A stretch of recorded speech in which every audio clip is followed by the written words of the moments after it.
What's going on, Wolfpack Nation? Hope everybody's doing well this evening. Again, I mean, it's a beautiful evening. Why? Because hey, we're 7-2. Can't really complain too much. Then hey, obviously we didn't beat them by 50. We know, even though everybody maybe or some people maybe expected that. With obviously seeing the news that 20 to 25 players were going to be out for FSU. But hey, at the end of the day, found a way to win, just like this team's done all season. So definitely hats off. Again, it's great to be here and be looking forward to a big game coming up here against Wake Forest in the Atlantic Division Championship game. So, as you can see, myself, Layden Smith, we got Michael here. Macon Ives will be joining us here momentarily. But in the meantime, Michael, so give it to me, man. What were your overall thoughts, of the game? And then with you being in Florida, did you kind of feel any of the vibes? Are you staying out of that flu bug going around in Florida right now? Yeah, avoided all that, thankfully. But yeah, it was again kind of almost like last week, kind of an ugly win. I mean, it ended up being 2 scores. Yeah. We, struggled in that third quarter, but first half was great, and then fourth quarter was great. If you told me at the beginning of the season we'd be 7-2 at this point, I'd be pretty happy there. With wouldn't expect our game against Wake next week to be the kind of the ACC Atlantic Division Championship game, sort of, but we're still in a good spot. Yeah. I mean, defense won us the game like they've won us a lot of games this whole season, so can't complain too much. No, yeah, I mean, I've definitely, for sure. I mean, was a big win again to at least get to this point. But real quick too, before we kind of talk a little bit more about this game. So for those who are tuning in, make sure again to send us a comment. Let us know who's tuning in. Let us know your thoughts, questions about the game overall. And one thing too, which I wanted to go ahead to and kind of explain again because it's kind of a weird situation, and I know that we received a couple questions, so I'm sure that maybe some people might still be curious about it. Was again kind of that Wake Forest Carolina situation. I wanted to go ahead and nip that in the butt because I knew that was going to be a question, which is again, how is that considered a non-conference game? And again, this is actually something last week during the live stream that actually I actually was confused on. I was like, how is it not a conference game? They are in the same conference. So but yeah, so they again, but I guess we actually did this with Duke about 10 12 years ago, something like that, back when Russell Wilson was here, where we did like a home versus home matchup basically as a contract. So it's basically for Wake Forest and Carolina are choosing, instead of signing a contract with somebody outside of the conference, they decided to sign a contract for a non-conference series with a team in the conference. So because it actually started back in 2019, UNC and Wake Forest played at Wake Forest, and then this is the last other part of their game or their contract, which is they're playing which they played at Carolina this year. So definitely a weird scenario, but again, at the end of the day, basically the scenario goes like this: basically if we win, then if we win out, then we're in the Atlantic, we're in the ACC championship game. If we win, if we beat Wake Forest and we beat Syracuse, and then Wake Forest loses to Clemson, which is a definite possibility, they play at Death Valley, then we are automatically going to the ACC championship game. But if we lose to Wake Forest, then we're pretty much eliminated from the ACC title game, which is a blow. But hey, we're in this position, so definitely excited. But again, jumping back though to the Florida State game, so I know that we kind of made this promise to one of the fans. I think it was Rusty Oral, if I'm not mistaken. But we promised that we would bring up Trenton Gail first thing, because I mean, he was in my opinion, he was the player of the game. I mean, he was so good at changing over the field and changing over possession. There was, I think there was one that was down at like the 1 yard line, and there was a couple that were downside the 20, and I mean, just had a heck of a game yesterday for sure. I think he was one of the keys, and honestly, I think that he was one of the big keys for us winning that game, because it really put Florida State in some tough positions. Yeah, especially when on drives where our offense stalled out a little bit, and you can have him come in and flip the field and then make them go 90, 95 yards on some drives where our defense is obviously the strongest part of our team. So put them in a good position that even if, Florida State gets some big plays, which Mackenzie Milton, he didn't play too bad. He made some big plays to move the ball, but, if they start on their own inside their own 10, they can still have a 50-yard drive and still have to punt the ball.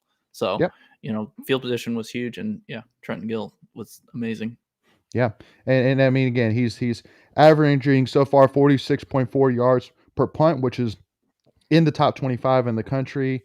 And he's had a long this year of 65 yards. And again, he's only a junior. He's from Hillsborough, North Carolina, so he's a local guy, Yeah. and he's still got another year, with us. So, again, I mean, just has been absolutely unbelievable this season for sure. I mean, definitely should be an All ACC. He should be on the All ACC team this year for sure at the end of the season. And but again, at the end of the day, at the end of the day, hey, let's win ACC championship. That is the goal. Let's get there. Let's make that happen.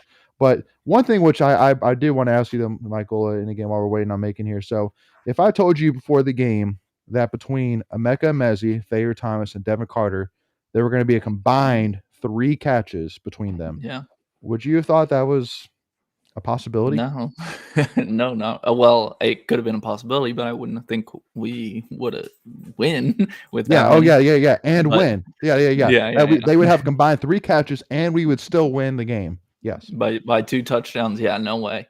Mhm. But that's good to see younger guys and guys that we haven't had to rely on Mhm. stepping up and making catches, and that's credit to Devin Leary for finding those open guys. Yeah. Yeah. Well, and I mean, again, it's one thing like when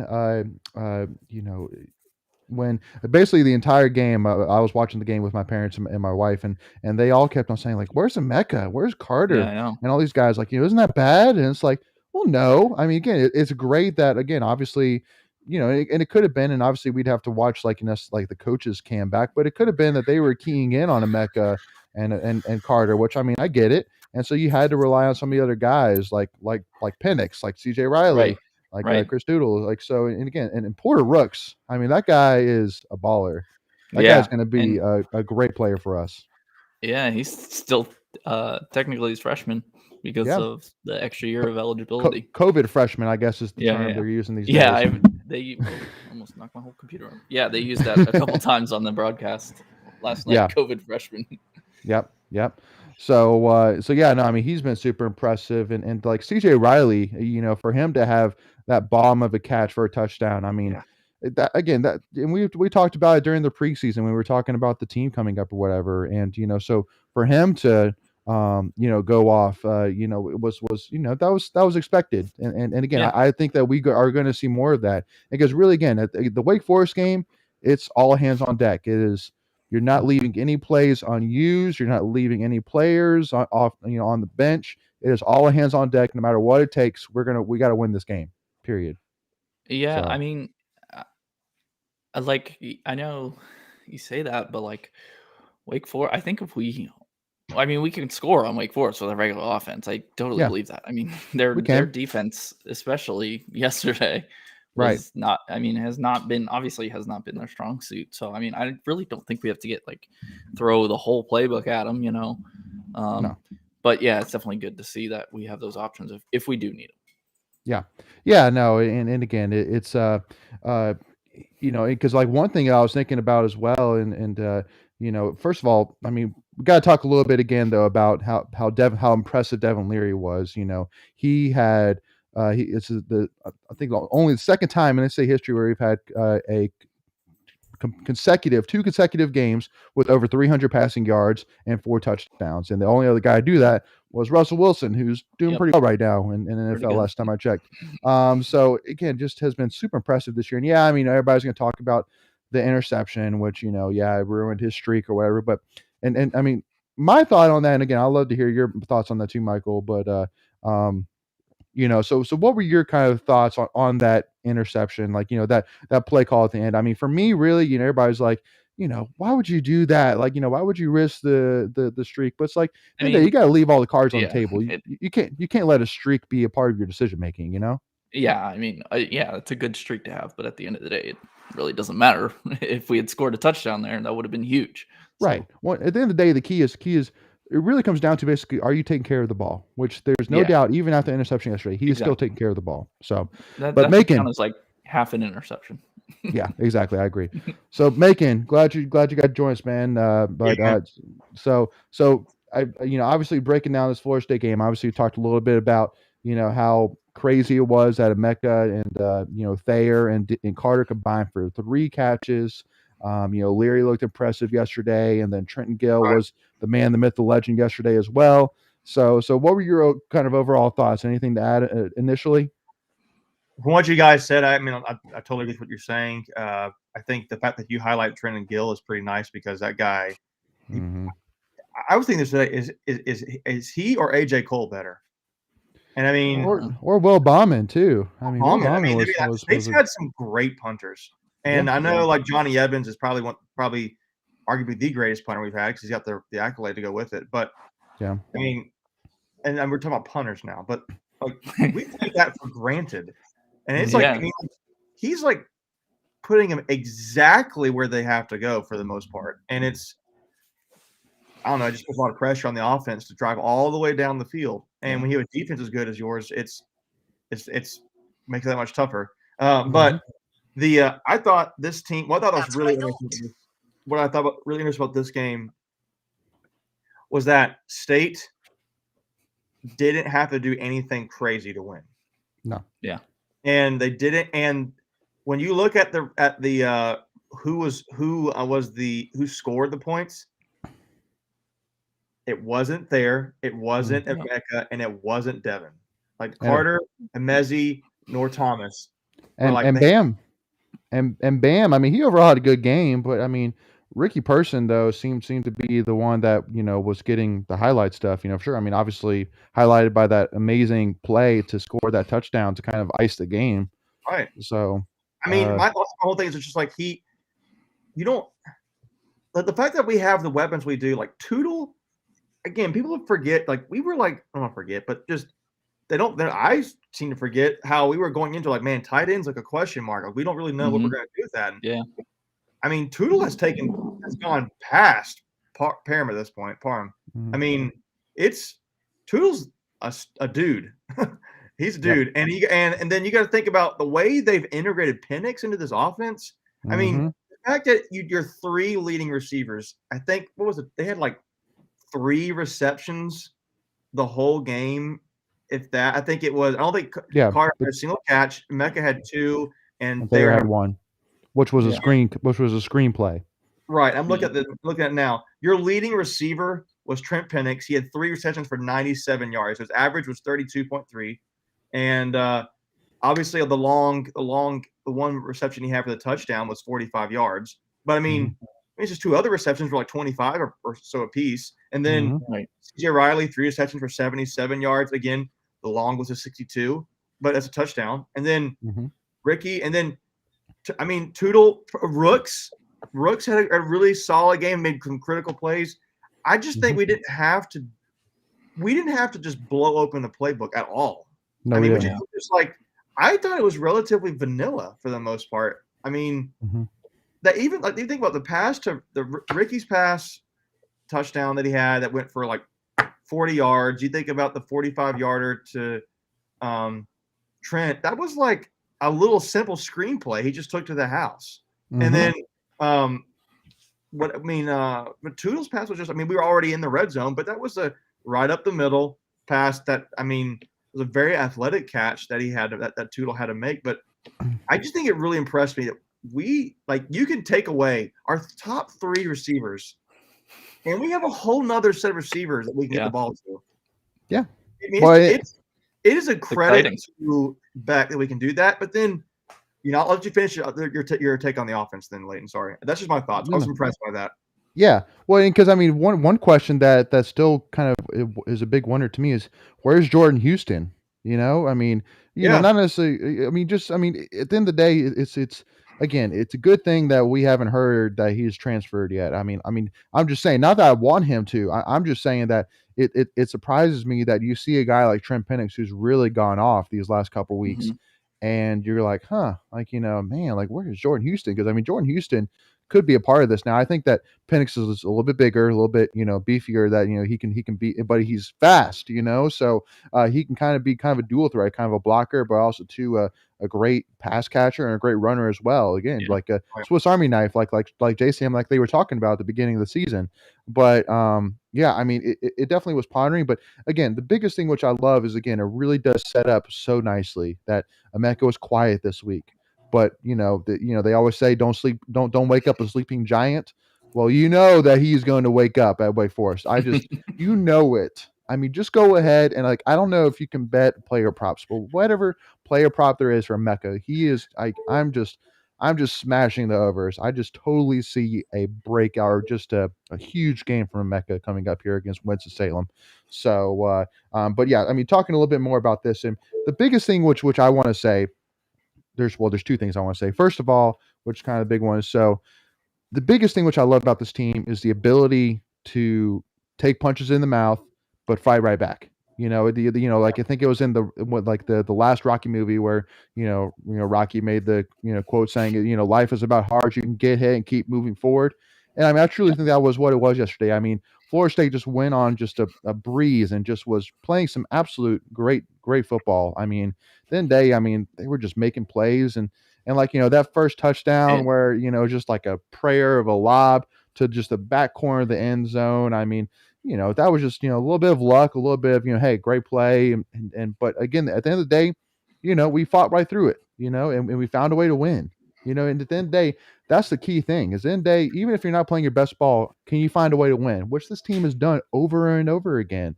So again, I just don't understand, the people that are still just doubting this team or hating on this team, because then day you see the progress of this team, of this program. You see the progression. You can't ignore it. Again, I get it. At the end of the day, it's we didn't look amazing or spectacular, but teams have their off. I mean, look at Alabama. Yesterday, they barely beat LSU. They looked like crap, but they found a way to win. But see, to me, I thought it was impressive that we didn't really even have to try. Yeah. Well, again, we didn't have to do anything crazy, but it's about, hey, we just stuck with the plan and pulled out the win. Did what we had to. So, and then the other thing which I wanted to mention as well, and this is kind of pain as well, but so the biggest, one of the biggest issues I have, or kind of one of the biggest pains I have, is when fans take a look at this game and go, oh, well, if we can't do this here, then we're not going to do well against Wake Forest. Or, Wake Forest is going to totally take advantage of us here at this place. When at the end of the day, it's a different game plan. It's a different stadium, different environment, different set of personnel. I mean, we lost Tyler Baker-Williams, who was early in the game. And, it sounded like from what Doran was saying that Tyler Baker-Williams would be back and hopefully Savion will be back. But again, it's just a frustration to me that Wake Forest, it's going to be completely different. It's you can't necessarily look at it like that. So, but anyway, I know that's kind of a little bit of a side thing, but just wanted to bring that up. So,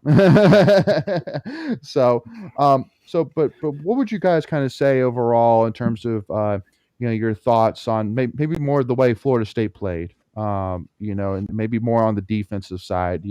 I thought for the most part Engel looked solid. I think that I kind of have a lot of expectations out of him just because, he's been one of our key guys for a while. He has a lot of experience. So I would like to see him make more plays. But then he led our team in tackles, had 13 total tackles, 8 solo tackles. So, I mean, good game overall. But, just, again, solid outing. And I think for the most part, except for really 2 drives, kept the Florida State offense at bay, really. Yeah. That was kind of my thought. Yeah, I mean, I think that, credit to Florida State, they came out that onside kick in the second half. That was huge, and I think got our defense on our heels a little bit. And obviously, they scored a touchdown, which I don't know, ball kind of looked like it hit the ground, but yeah, yeah. I mean, other than that, like I think that was just kind of that was a good call by them. It got us off. That gave them a lot of momentum. It cut the lead in half. And I think Mackenzie Milton, he made some pretty good throws, but he also made a lot of overthrows, and they had a lot of drop balls too. So, he looked uncomfortable. He looked uncomfortable for most of the game. Yeah. which is odd. But well, to me, Florida State's all about running the ball for the most part this season, and I think they just weren't. I mean, they had their backup quarterback in. They had some of those guys may have had the flu or coming out of the flu. So, I just think they were just had a tough week for them to prepare. But I think that the one thing that I'm getting more and more impressed with is the depth of our defense. I mean, for sure. You didn't have. People say that Jakeem Harris played. I know he didn't record any sort of stat line. You didn't see Jalen Scott on the field. Savion Jackson then got injured at one point, had to leave the game. Tyler Baker Williams didn't play. That's on top of not having Clark or having Wilson or Moore or Fagan. I mean, guys, you've got like 9 to 10 guys who were even starters last, the beginning of the season are not playing, and you're still like at halftime. The rush, Florida State had -1 rushing yards. I mean, that's really getting it done. And you keep saying that we don't need to, we can't keep having these injuries, but somehow this team just keeps going, and it's that's what impressed me the most. I think the move to putting Drake Thomas at middle linebacker has been really big for the rest of the season moving forward. But I'll tell you a guy I thought should have had a second pick. I was like to see is Pierre Lewis as a backup to Baker Williams. He ain't bad, man. He is a good player. He should have had he almost had a second. He should have had two. Yeah, he should have had two. Should have, but again, I mean, it's super impressive. Again, just how these guys can rally around, everybody. Even the injured players. For sure. Now, one thing which I thought was interesting for sure was was obviously Corey Durden and Cyrus Fagan. Those were two guys that we talked about because they were transfers from Florida State last year and played. And Durden overall had a good game for sure. I think he's the one that laid the big hit on McKenzie Milton that forced that interception, which was great. But again, for the most part, he was just kind of a little bit quiet about the whole thing, which, I mean, again, huge respect to him on that, because at the end of the day, I think that him leaving Florida State wasn't like I can't stand FSU, I'm out of here. I just think, honestly, he felt like that he had a better chance of competing for an ACC title, and also to, maybe kind of making more of a name for himself if he moved to NC State rather than staying at Florida State, which, I get for sure. And especially seeing that we lost to Lee McNeil, I think that he kind of saw himself jump right in and filling in that hole, which I think for the most part this year, he's done a great job of, for sure. I mean, he's been, everything and then some of what we hoped and expected that the whole of the Lee McNeil would be filled with. So, go ahead, Michael. I just wanted to say one more thing about Macon brought up the, the depth of the defense. And if you think back to the 2019 season where we went 3-9 and we had we had so many injuries that year, it got a lot of young guys experience, and I think we kind of see that paying off this year. So one thing which I wanted to kind of discuss was from Russell. Actually, he actually brought it up here. But so Megan, I'll let you answer it first, and then Michael, I'll let you kind of give your thoughts on it as well. But so what were your kind of thoughts on Doran's post-game press conference comments about, keep on disrespecting us, that's okay. Keep doing it. Like, what are your kind of I'll tell you one thing that really bugged me was I know people, I don't know people's different opinions about Adam Gold and Joe Ovius. Joe Ovius had a comment on Twitter where he was like, are people really disrespecting NC State when they're like number 19 in the college football playoff rankings? And I mean, I would say to a degree, yeah, a little bit. I mean, I at least, because to me, it's still the people around that still have this air that the NC State's going to drop the ball. They're just going to, they're just going to, well, and you know what? We could lose. It would be very NC State to beat Wake Forest and then lose to Syracuse. I mean, it could happen. I don't see it. But my thing is, at this point, it's like State. I think is just simply a good team this year, and people just kind of like, but this State this, or but that, and it's like look, Doran made a good point. He said, I get Clemson and Florida State are having down years. Well, when was the last time we beat Florida State and Clemson in the Same same year. Which was 2002. So 20 years ago. 20 years ago. So it's a statement of the program. And when the team keeps losing injuries, and this should be the biggest thing. When they keep losing injuries and they keep winning and they keep getting the same stats, like if you look at like particular, again, highlighting the defense in conference play, what we've held these teams to? It's like I'm gonna go back and look because if you look at the schedule here, we go conference play. Boston College, we held them to 7 points. Clemson, we held them to 21. Louisville held them to 13. Now Miami, we let 30 because Van Dyke is, I think, a legit quarterback. Florida State, 100%. 14. Florida State, 14. So I mean, they're doing pretty daggum good, and these teams are then going on the road and playing other teams and scoring more points. And it's not like anything's changed. I mean, I get the different situation dynamics within a game. I get that, but to me, the team is deep, and it's just a sign of great coaching and just good ball players. I think the team is being is slightly getting disrespected, but I don't want that to be a statement of oh, well, I'm going to say keep disrespecting us as like a shot at the media to ultimately start ranking us higher. Like to me, it's like I think Doran, if the kind of person he is, you get the sense that he's like, no, we like it. Keep doing it. Yeah, like, we do. Like literally, yeah, that's okay. So that's what I think. You can keep getting like smart with us and like talking like giving the doubts out there. Like, yes, his state's doing great, but they have this, or but they've got a really tough schedule ahead of them, or but their running game is really. Maybe we're just good. Like we're still winning with those things. Yeah. Like schedule's tough, we're still winning. Our running game's not been great. Although I would say I think Zonovan Knight had his best rushing game in conference play. He had 75 yards, I think. They're still winning. I'm gonna tell you what. And Devin Leary, dude, that guy can play. That guy. I mean, like it's another game, 4 touchdowns, 300+ yards, and again, he didn't throw but 3 receptions to caught living receivers. It basically was C.J. Riley, Trent Fenix, Chris Tootle, and Porter Rooks, and Ricky Person in the receiving game a little bit. I mean, I think I asked my dad about this. I said, in the offseason, what do you do in the offseason? Because usually you think about what changes do you make. I'm not changing anything. I don't think. You mean heading into this offseason? Yeah, even if we stumbled a game or so, or maybe 2.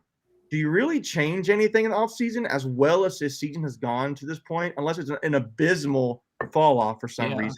But I don't see that happening. Hopefully not. I mean, my dad thought maybe the O-line, maybe the running game guy, but yeah, I mean, I just think the team is both coordinators and the head coach are getting it done. The hires of Brian Mitchell at cornerback and DeForest at safeties have been really great. I think. I mean, I don't know. I just think it's a good team. So I loved hearing Dave Doran say that. Yeah. I personally do.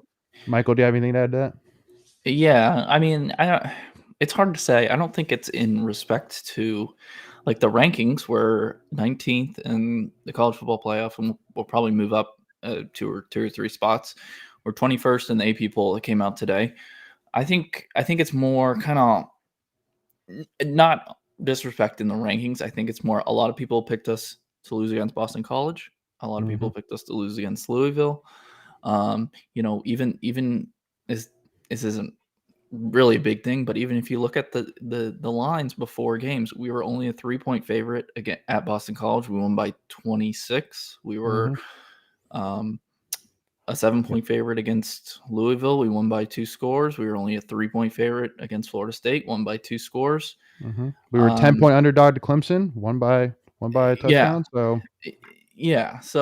I can. And another thing we were talking about a little bit last night.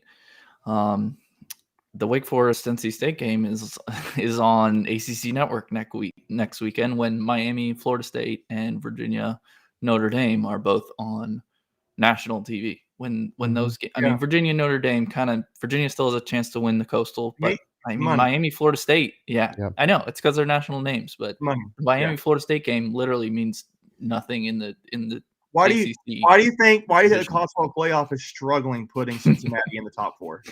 Yeah, because they're a group of 5 team, and it's like, well, they're not Ohio State, so really they're telling on themselves. They're like, you don't really care about who's the best team. Yeah, Ohio State, they've got the best receiving core. They're great. Would they beat Cincinnati? You know, they had 10 games. Would they beat them 6-7 times out of 10? Maybe this year. Maybe, I don't know, but I know Cincinnati is daggum good, and you guys leaving them out at times is like pretty telling on yourselves. Yep. Yeah. I mean, now I think your point you made, Michael, is great. Like, that's a great point. We are the ACC network for a team in the Atlantic Division that could basically, the winner of this game is essentially a pseudo Atlantic Division champ, barring just choking the rest of the season. And you have us not on a primetime slot. And more likely, both teams will be top 15. Yeah, it's still going to be a top 15 matchup. Have the playoff rankings come out yet? Tuesday nights. Tuesday night. But again, I mean, more likely from who lost, but we'll see. Yeah. And the fact that it's looking at Kirk Herbstreit's right now. I'm looking at it right now. He said his top 6 for the playoffs: Georgia, Alabama, Oregon, Ohio State, Michigan, Oklahoma. Cincinnati is nowhere to be found. He has Michigan up there. Wow. Yeah. Again, point. Like, they don't really believe in Cincinnati, and people don't I think really believe in State because it's not Clemson or it's not exactly Carolina. Like, again, Carolina gets the biggest benefit out of most teams I've ever heard of. It's like, dude, they were still talking about Sam Howell for Heisman in the game. I mean, he's having a good season, but you can't be barely 500. Yeah, you can't be barely 500 and be in the Heisman. Now, one thing, though, which Pastor Pack brought up, which I thought was an interesting question. So, would you say that Doran, if based on what Doran's done so far, would you say that he's proven the haters wrong? Or would you say that he is in a great position to prove them wrong? I would say he's in a position to prove them wrong. I agree. Because, you've beaten Clemson. Yeah, you've beaten Florida State. Yeah, you've beaten Boston College. You've beaten some of those other teams. But they are what have you really proven to this point? Right. That you're a good team, but are you going to really stake your claim into it now? Yes. No, I agree. Well, I would agree with that. Well, and especially too with how, again, with Wake Forest, looking at how they played against Carolina, again, just offensively, they have everything. I mean, they have a solid run game.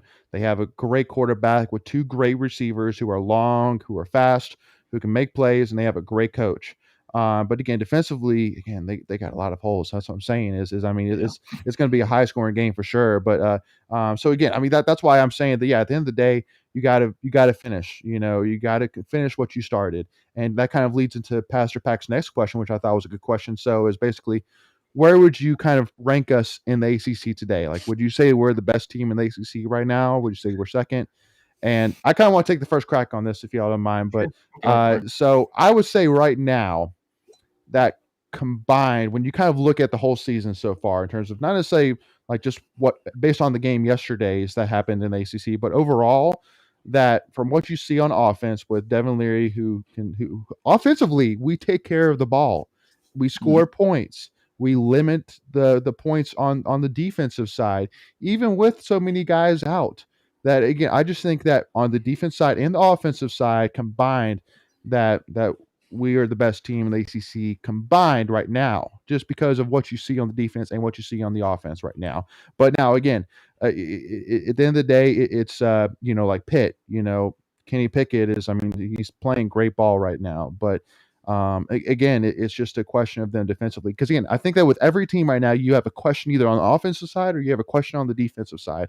When I think with us, you don't really have that question. Like, I think you have a solid offense and a solid defense, which is I don't think anything is something that any team in the ACC really right now can say right now. That you feel confident about, that you have a good defense and a good offense. That's my thought. But so what are your thoughts, Michael? Yeah, I kind of agree with that. I think you had to have Wake up there just because they were undefeated up to this point. But Right. I don't think I don't think their defense can stop anybody. I think it's between us or Pitt, like you said. I mean, Pitt. It's gonna be a great game. Mm, If that happens, it'll be a great game. I'm sorry, I just want to add that in. Sorry. No, I mean that's. I think that's fair. I think it's fair. I think it's probably we're pretty close. I mean, Pitt's defense, they've been pretty good. They had a little scare against Duke, but pulled it together in the second half. They did. Yeah. So. Yeah. I mean, Macon. Yeah, I would say, to be honest, I do think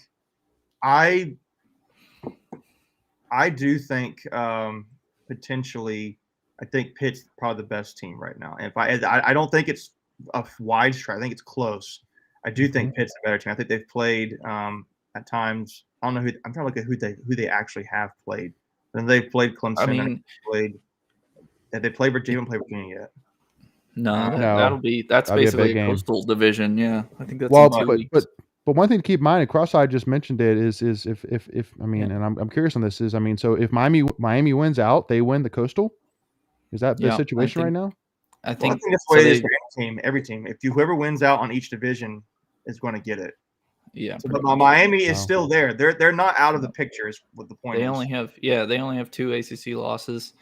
I think they'll have the tiebreaker over Pitt because they beat them, and I think they still have to play Virginia as well, if I'm not wrong. Wow. Yeah, I think the ACC needs to have an NC State versus Pitt championship game. I think this is your 2 best teams. Now, I will say, I do think Miami's starting to play pretty well right now. Miami's playing pretty well in the Coastal Division. Yeah. But Wake Forest, to me, I know nobody has believed in them for the most part because they haven't played really anybody. And the first time they kind of played somebody, they lost. Yep. They had to score. They scored 55 points and lost. Yep. So their defense is just it's atrocious. So I'm going to be very interested to see how to me, the defense that we have, I feel like we could score pretty well against Wake Forest's defense. I'm not saying that like knock on wood. I'm saying like I just think when you look at, I think we can. I don't know if we're going to, but I think we can. I think we're averaging like 30 points a game. So I mean, could we score more against I don't know where Wake Forest ranks on a defense overall. I'm going to go try to see if I can find it. Wake Forest is probably not very high. I mean, they've given up 56 points twice already. 12. They're allowing 33 points per game. So I mean, I think Pitt's a little bit better than us to a degree, and I think that is more so because of where Pickett is, relative to where Leary is, and that's the only real reason. I think Addison's really good. I think Pitt's defense is solid. I don't know what their rushing games. I can't remember the rushing games like, but that's what I think. I think it's Pitt and State. I think Wake Forest is probably. They're right there. Put it this way: if Miami was playing Wake Forest right now, I think it'd be a very interesting game. I think so. I think Miami looks good. I think Miami could beat them, and I think it's. I just don't know how. Like Pitt, I mean, Wake Forest is not going to score. I don't think they're going to score 55 points every single game. No, they're going to regress at some point. Now, could that be against Carolina? That'd be it. But I mean, they scored 55 points. If Pitt scores like 30 points a game, I don't know. I mean, they allow a lot of points, man. They do. And the one thing too, I wanted to point out Chris Saul's question of over under on his 9-win prediction. And I mean, obviously it's that's not really too much of an interesting conversation because there's only 3 games left in the regular season, So I mean, let's put it this way, and then maybe we'll save it to the end in terms of our predictions here for the Wake Forest game. But I think that really kind of determines, where if we get 9 wins, 10 wins, for the regular season. But one thing which I did want to mention is obviously with Wake Forest, they have 2 star receivers, A.T. Perry and Jacory Robertson, that have been studs this season. Obviously, with the Carolina game, A.T. Perry had 129 yards, 6 catches, 2 touchdowns, and Jacory Roberson had 7 catches, 111 yards, and 2 touchdowns. So they're definitely their 2 most productive wide receivers for sure. And again, obviously the key with the Wake Forest offense, I feel like you've got to mention the delayed the delayed handoffs. Those things that's crazy. are scary, and they're tough to deal with because I mean basically for those kind of don't really know from the how it kind of affects on the defensive side, but basically when you have that delayed handoff where basically the quarterback and the running back basically are holding the ball together, it basically freezes the safeties because the safeties don't know yet, is this a run or is it a pass? We don't know, so you kind of have to kind of wait a little bit, and that basically gives the wide receivers time to make to start their routes. And so it's an interesting offense, not really the most exciting one, but I mean obviously explosive. I mean Sam Hartman had 400 yards passing and had 78 yards rushing. So between him and what's the quarterback for UVA? What's the guy's name? Armstrong. Brent Armstrong. Hartman and Armstrong for who's going to have with the most passing yards. I mean, I know like maybe Armstrong's long gone, but Hartman, he just throws the ball all over the yard. Yeah, he is. Yeah, and so I mean, it's going to be an interesting one. Now, the one thing again, which I think is going to be in our favor, is first of all that it's a home game for Wake Forest, but I truly do believe that NC State is absolutely going to show out. I mean, and first of all, I mean, obviously for all those who are tuning in or listening in, make sure that again, if you can, you got to show up for this game, got to support these guys. Highlight what you're saying, Leighton. Where does this game line up in Dave Doran's tenure?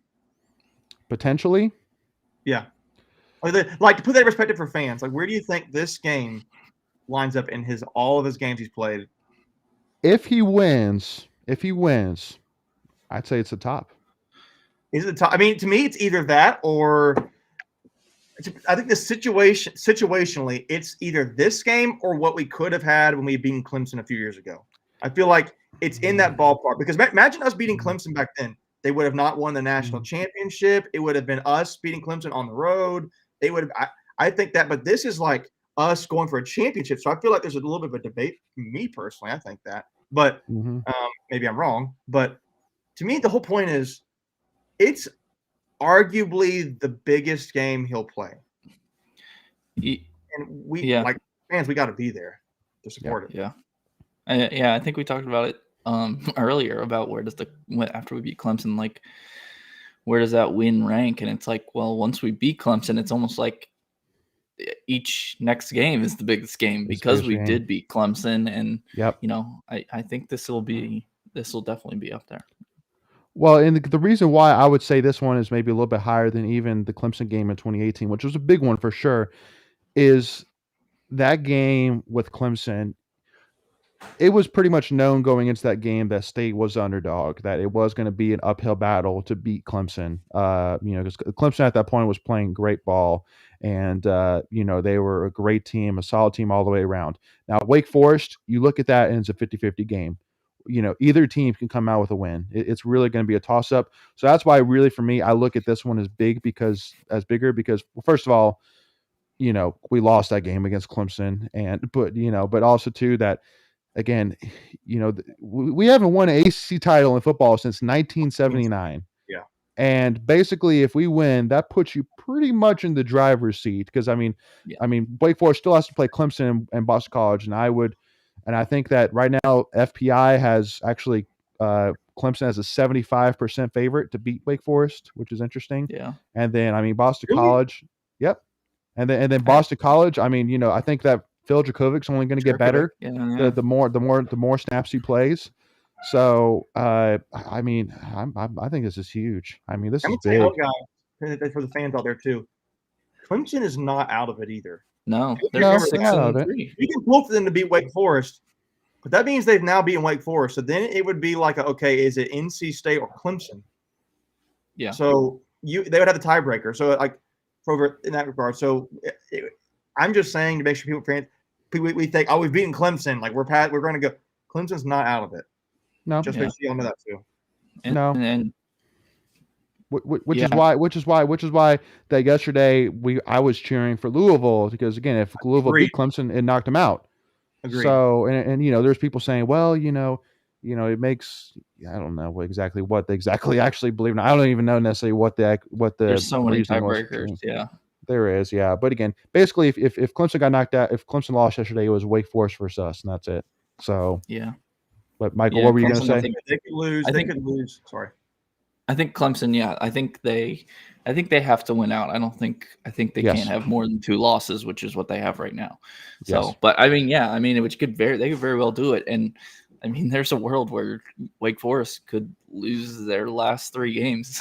I mean, they could. After going 8-0, they could end the season 8-4. Yeah, or they could not. Yeah. But I mean, obviously our game's going to be a tough one. They got to play at Clemson. Clemson's kind of, they're winning close games, but they're winning.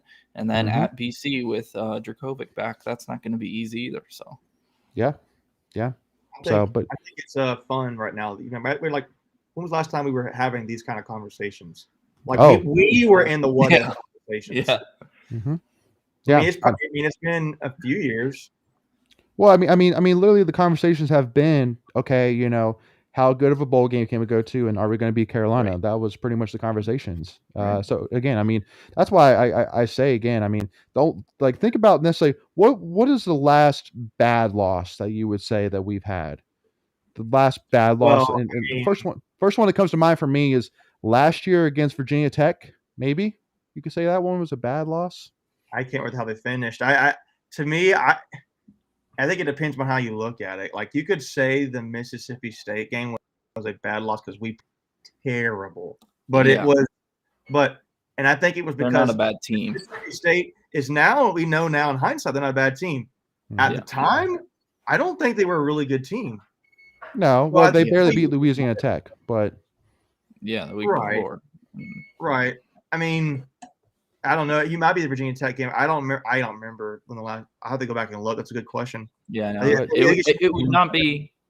Yeah, I wouldn't say either game this year has been bad, especially with the way Miami's played. In hindsight, how Van Dyke has played. How Van Dyke has played. Pretty much him. He's been unbelievable. I mean, he is literally Manny Diaz was laying like this going into NC State, and then literally Van Dyke just reached into the ground and grabbed Manny Diaz by the Undertaker, or is it pulled him up. Yeah, is it where he's like laying the casket and he just flips up? I'm back. Yeah, but it's not Manny Diaz coming up. It's literally Van Dyke reaching in the ground and pulling him up. That's really what it's been.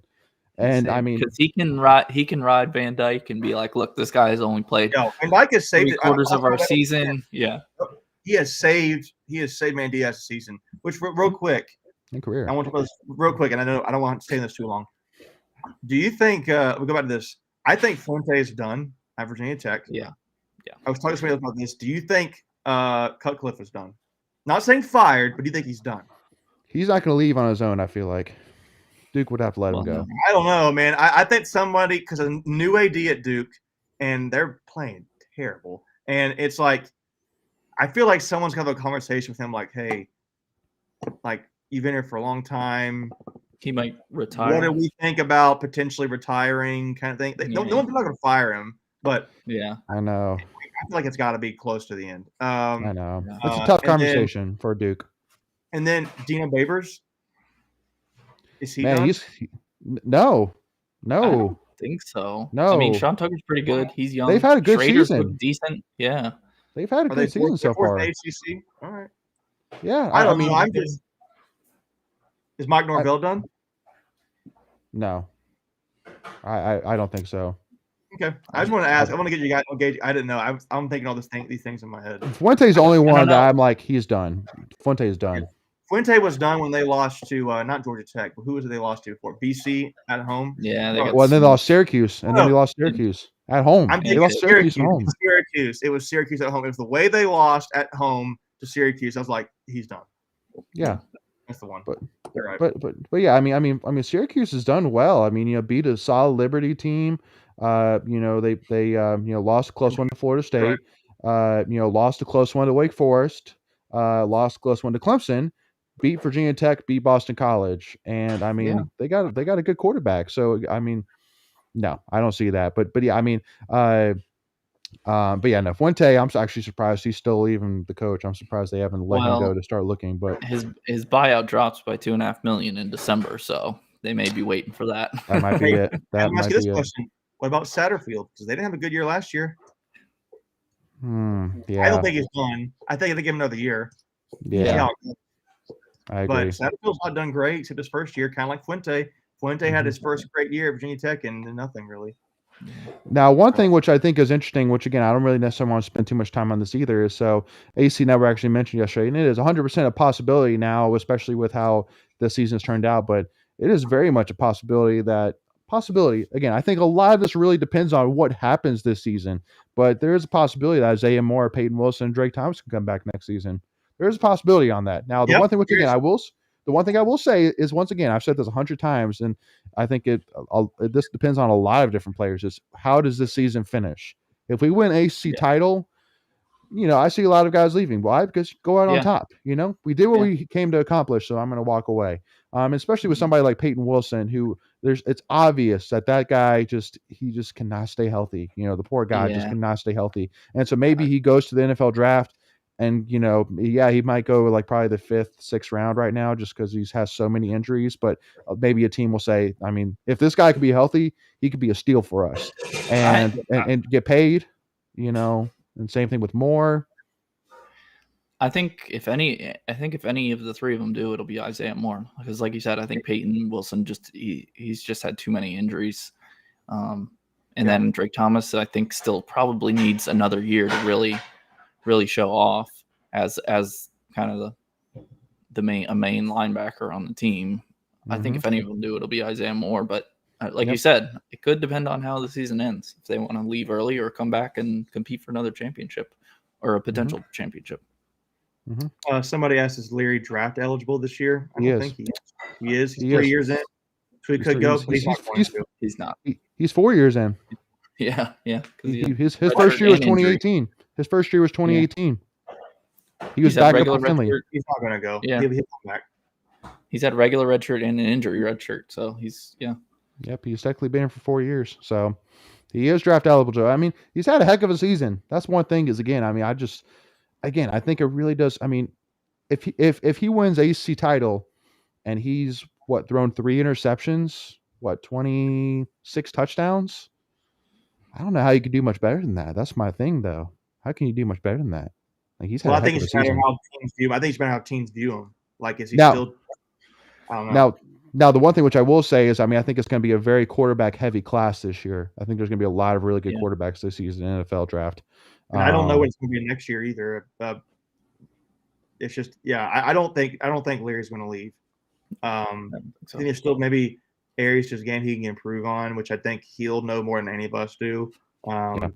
But it is interesting. I don't want to get too ahead of the season, like we mentioned. Like I don't want to talk about. I know we talk about coaches for a little bit and all that, but it's just really interesting. It is. Well, again, it's a great conversation because that means that these players are really, really good and are playing really, really well. It's a great conversation to have. It's going to be. I will say this: if we were to win, even before we say that, this team is playing one of the best seasons generally we've had in a while, long time. It's going to be very curious. Like 5 years from now, 8 years from now, we look back on this team and we see how many guys are in the pros. I'm not saying that's like, oh, everybody's a pro. I'm not saying that's going to be interesting to me to see who actually ends up becoming pro. Like, are Ricky and Bam both on a roster somewhere? Or how many of the offensive line go pro? Quan is going to be a pro. Does Graham Gibson a pro? Is Dylan McMahon gets healthy, McMahon, or are all 3 linebackers on it? You just don't. I think it'd be very interesting. In hindsight, we're like, yeah, that team was really good, and we capitalized on guys who are now in the NFL all together in college. It's just going to be really interesting.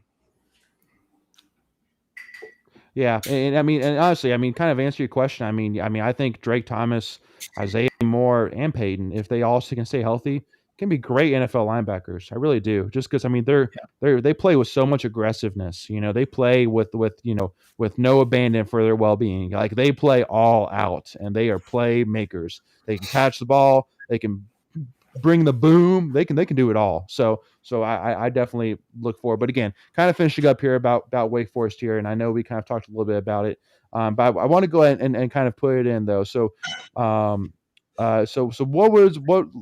Let's go and do it. What is your prediction, Michael? I'm put you on spot. Give me a score. Give me a winner. Let's do this. I mean, I do think we beat them. I mean, they haven't really faced a real defense all season. I think our offense will be able to put up enough points. I don't think it's going to be a shootout because I think our defense will hold them. But I think it might be 30-27 State. Wow. So what is Wake Forest's average points you're scoring a game? Question. It's got to be 30. I think it's it's high 30s. They're the only FBS team to score 35 points in every single game. So it's got to be high 30s, if not 40. Yeah, let's look at it real quick. I'm just curious because my thing is like, if you're saying they scored 27 points and let me see it. Wake Forest is averaging 36 points a game. Yeah. They're averaging 36 points a game. Pastor Pack says his prediction is pain. Yeah, negative way, like we're going to lose. Maybe, man. I know the curse of Wake Forest has been on us. Yeah. I know Layton's no curse. really – hold on. But I know Layton's really, really high on Mezzi going off after a couple years ago. 36 points a game to hold them under their average. Would that be the biggest statement to this defense? Let me ask you that question. If what you say, Michael, would you? Yeah. No. If they didn't hold them under their season average, this is going to be their best defense. No, we've been doing that all season. Yeah. But a team that scores that many points. I mean, I'm just curious. I don't know. I'm just asking. No, I wouldn't say that would be like crazy. Okay. Yeah, I mean that's well above the average we're giving up. We're only giving up 16 points a game. So that's fair. I think State is the most balanced team in the ACC. I think they are getting it done on every area of the field. I think if we can run the ball against them, and to me, I would like to ask you guys this question too. Like after I'm going to give my prediction though. I think State's it's gonna be something like 38-30 State. Yeah. Something like that I think it's going to be. I think State's going to have to score points to a degree. I don't buy into this narrative that State's going to have to score like 40 plus points. Like you're going to have to play. No, State. No. I think State's defense is like let us have Wake Forest. Let's give it to them and show them what it's really like to play against defense. And I think it's going to be like, they have the dog bone thing. I'm not saying they're going to get a lot of turnovers, but I think it's going to be like a bunch of dogs on fresh meat. That's what I think it's going to be like. And it's I think they're going to prove that they're the real deal. And I think we had this conversation. Does Wake Forest losing help State? I was going to ask that. Help State or hurt State? Are they going to go? I had talking to a friend of mine. He's like, man, yeah, but we're going to go on. We're going to have to play against a ticked off Wake Forest now. I'm like, what does that even mean? I don't think so. Like I think they thought they were invincible with the Cinderella season, and they don't have it anymore right now. Or it's a little tainted, and it's like, well, we lost, and it's an in-state team. It was an in-state team, so people they know, and it's like, okay, we lost, and now we're going to play another NC State that's better. I maybe they take it as that we're playing against a ranked team. It's a night game at home for them. They get up. Yeah. I think one of the difference makers is going to be, personally, I think it's going to be the fans. I think State's going to be packing out the place, and it's going to feel like a mini home game for State. I hope so. I think it's going to be the difference. I personally, and again, to everybody who's listening to this, please be there. Like, please. Like, you don't like. Again, we had this conversation earlier. It's like one of the biggest games, if not the biggest game, in Dave Doran's tenure for what it means for the program. So if you can't be there, I can't. I know Layton can't. He happens to be going to my sister's getting married. Layton's going to be there. So, Michael, if you're not there, we hate your guts. But, no, I think it's like a 38-30 State, something in that ballpark. Yeah. I think the way, because I said it last week, I think I'd rather face them still undefeated. But I think the way they lost that Carolina game, they put up 55 points. We're up 18 in the fourth quarter. I think that was just kind of a demoralizing loss to them. So, yeah. What are your thoughts, I'm thinking, So I will go ahead and give her a prediction because I've been thinking about it a lot while you guys were talking. So I'm going to say 35-31 NC State. I still think, again, Wake Forest is a great offense. They're going to have their times. They are going to score points. You're not going, again, at the end of the day, unfortunately, they're for sure. But I truly do think that, I mean, you look at this team, you look at everything they've been through, specifically over the last 3 seasons, 2019, 2020, 2021. And I really do think it all comes down to this game. I truly do think that if we can beat Wake Forest, I think we're winning it all. I think it's I kicked my stand. I truly do think that this is kind of like just this is the make or break. This is really just what it all comes down to. And I think that there's so many guys I can look at and go, this guy is going to like be ready for this game. I look at Emeka Emezi. I look at Devin Carter, even still kind of looking to make up a little bit for all the doubt people have from the Miami game.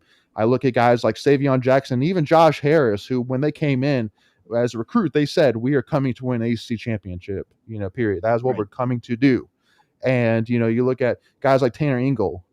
I mean, who's a monster. You look at the whole defense is playing for Peyton Wilson, playing for Cyrus Fagan, playing for CJ Clark.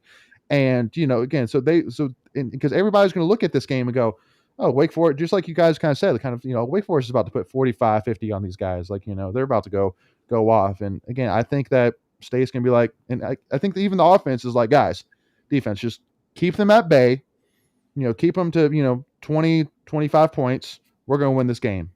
Period. I truly do think that this is kind of what it is. I really do hope and expect that it's going to be a great week of practice. I think that's going to be great because you don't have to worry about, like last week, you had to worry about getting ready for the chop and getting ready for, craziness and worrying about this and who's playing and who's not playing. But no, at the end of the day, I think you're going to pretty much consider it a neutral game. I think State fans are going to show out and be loud as heck for this team. I think you guys have a lot of guys that are ready and ready to make a statement and have the biggest game of Doran's tenure and maybe one of the biggest games in state history. I'm telling you, I think this is really setting up to be a ginormous game for this team. So let me ask you, before we wrap up real quick, I'll ask you this question, and it should be a pretty quick one. If you had to pick one position to play well, what would it be against Wake? Our defensive backs. I mean, that's pretty easy for me. So corners and safeties, or which one did you pick?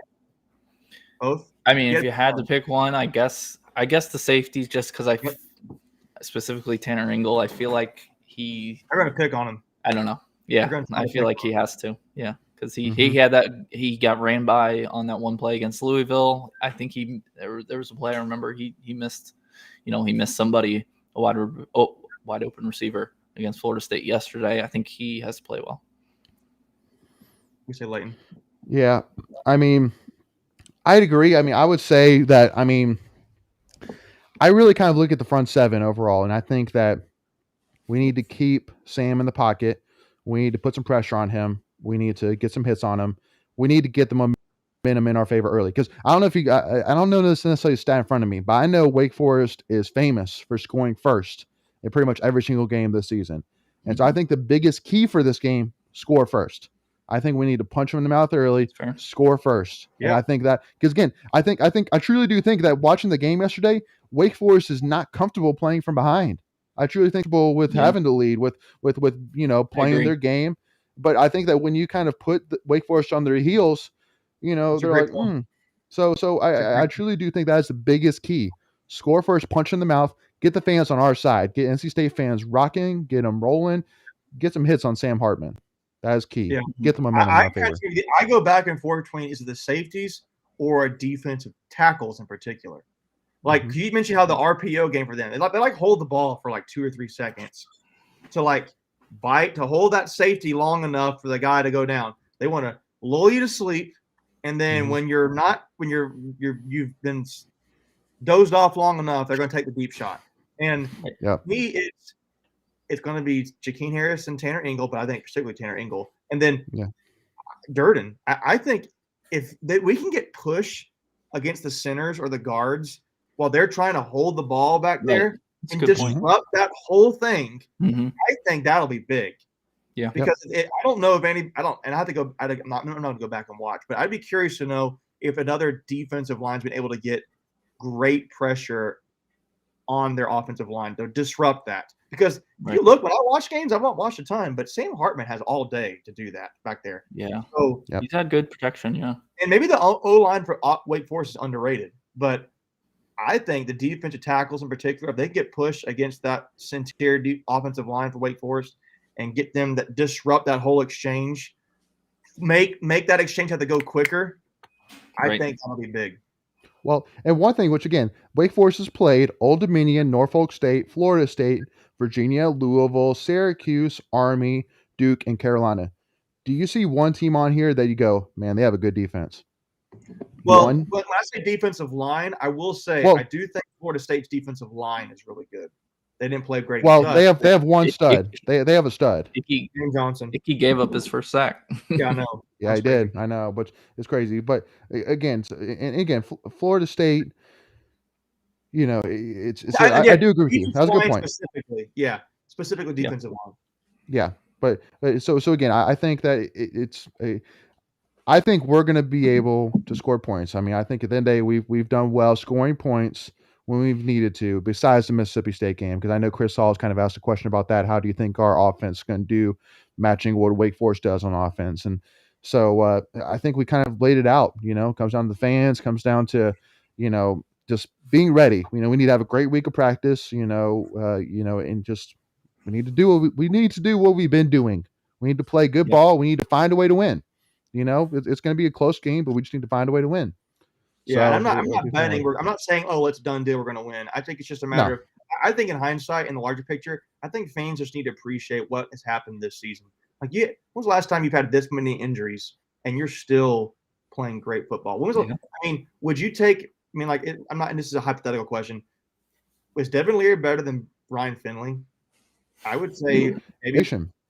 Yeah, I mean, people have that. I mean, like that stat they put up. Where Devin Leary is like the first quarterback since Russell Wilson to have three games, 300 yards and three touchdowns at least. I mean, pretty good. This is a great team. Even if we were to not win against Wake Forest, and even if we do finish like whatever, like 8-4, 9-3, or whatever, it's 9-3. 9-3. It's a great team, and we just need to appreciate that. So, and I hope the team does not feel the pressure to win, because I feel like that'll screw them up.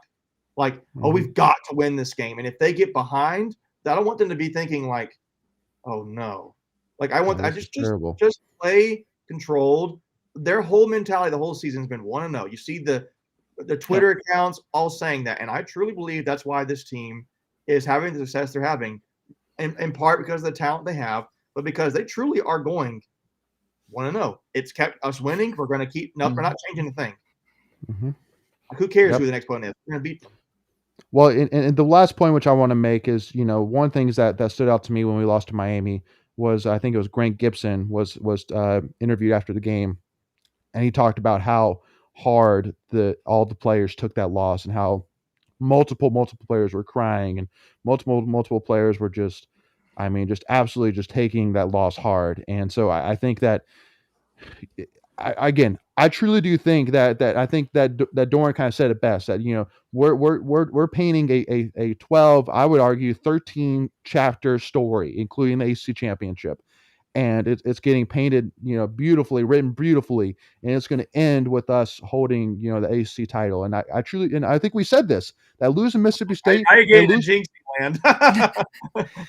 Well, no, but what I'm saying is that's what all this is. It's, and we kind of, because we said, because we said after Mississippi that's the State team's mentality. Well, yeah, that's the team's mentality, because at the end of the day, and we even said this online, even after losing Mississippi State and losing to Miami, that, hey, it could be that maybe that ended up being the best thing for us. We may have not have understood it at the time, but hey, it's obvious to me after the loss to Miami that, that it kind of humbled the team. It kind of, we don't want to feel this again. This is enough. Like, we need to step up and we need to finish what we want to do here. So yeah, I'm not saying by any means we're going to, but I'm just saying that I think that's the Martinez mentality, that then they go 1-0 from here on out, and then at the end of it, we're going to be holding the trophy. That's the mentality. So, but super excited. I'm actually sitting here like shaking, like, oh my gosh, like, I'm actually like nervous. I can, yeah. I know. I just don't want us as fans to either be like,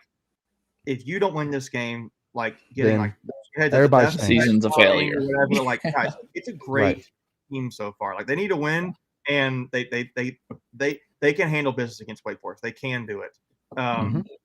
Just appreciate what they're doing. Like, have a 1-0 mentality with the team.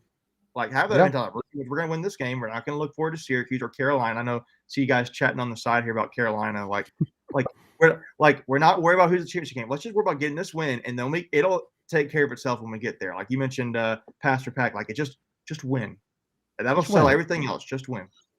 Yeah. So, well, thank you all so much again. I know we went a little bit over, but again, I mean, this is just such a big week and obviously such a big conversation for sure. And we do really appreciate everybody tuned in. Pastor Pack in Game 14 Alpha, Chris Sauls, Cross-Eyed Cobra, all you guys for tuning in. Definitely make sure to tune in with us next week, as I can't even imagine like sitting here a week from now and, like where we're going to be, I can't even wrap my mind around, so I'm not even thinking about it. But thank you all so much again for tuning in. Please make sure, if you guys are tuning in, hit that subscribe button. This is free to do and really helps support us in the channel. And also to make sure to follow us at Tuffy Talk Now if you aren't already. And also to like this video if you enjoyed it. Check out all of our other great NC State content. We've been doing previews of men's basketball and wrestling, and we got a lot more exciting content here coming up. So thank you all so much for tuning in. Please make sure, again, if you can, go to the game. Wake Forest, Winston-Salem, 7:30 p.m. Be there, Wolfpack Nation. But you guys, if you don't do it for anybody else, do it for me and Leighton, because we can't be there.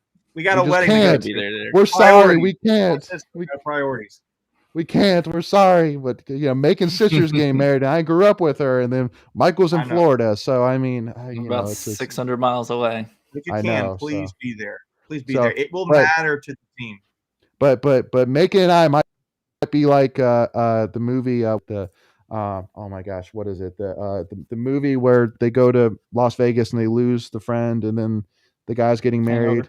Hangover. Yeah, we're gonna be like Hangover, like changing in the van, like driving to Winston-Salem, after the game, like get us there. By the time it's gonna be in Cary, so by the time the wedding's over and the reception, what time is it?